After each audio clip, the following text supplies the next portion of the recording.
On August 20th, 2025, something happened in Charlotte, North Carolina that left an entire community shaken.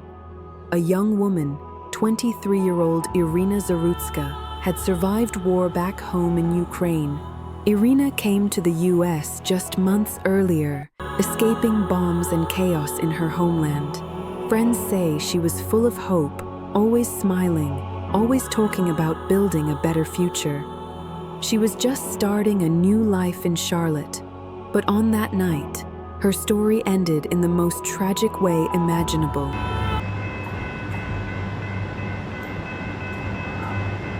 The man accused of taking her life is 34-year-old DeCarlos DeJuan Brown Jr. He wasn't a stranger to the system. For more than 15 years, he'd been in and out of jail, assaults, robberies, violent crimes. And just days before the attack, he'd been released again. His family says he struggled with serious mental health problems. His own sister claimed he believed Iryna was reading his mind. And during the attack, witnesses heard him yelling strange, disturbing words. Here's what we know happened. Iryna boarded a Lynx Blue Line train that evening. Brown was sitting nearby, and in less than 10 seconds, he lunged forward. He stabbed her repeatedly in the face and neck. Brown stayed behind, covered in blood, calm, almost detached.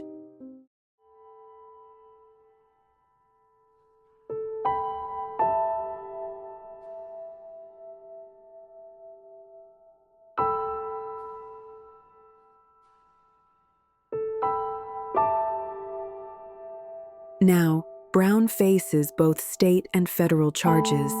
State prosecutors charged him with first-degree murder, but the federal government stepped in too, because this happened on a public transportation system. That means the penalties could be much harsher, and there's no easy release.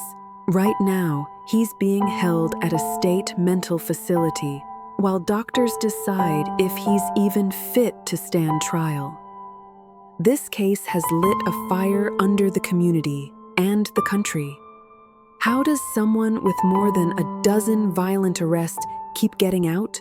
Why wasn't more done? Some blame soft-on-crime policies. Others say the real issue is untreated mental illness. But one thing everyone agrees on: this tragedy should never have happened.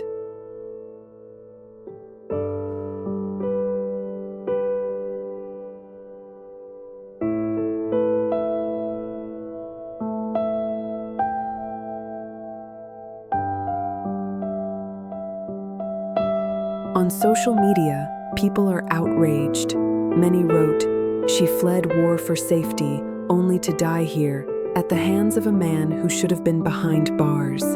In Charlotte, people held vigils. Ukrainian flags waved in her honor.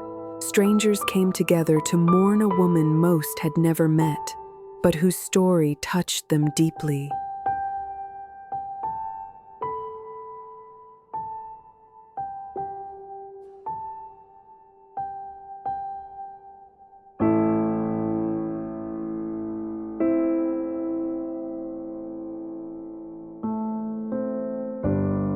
Iryna's life was more than just a headline.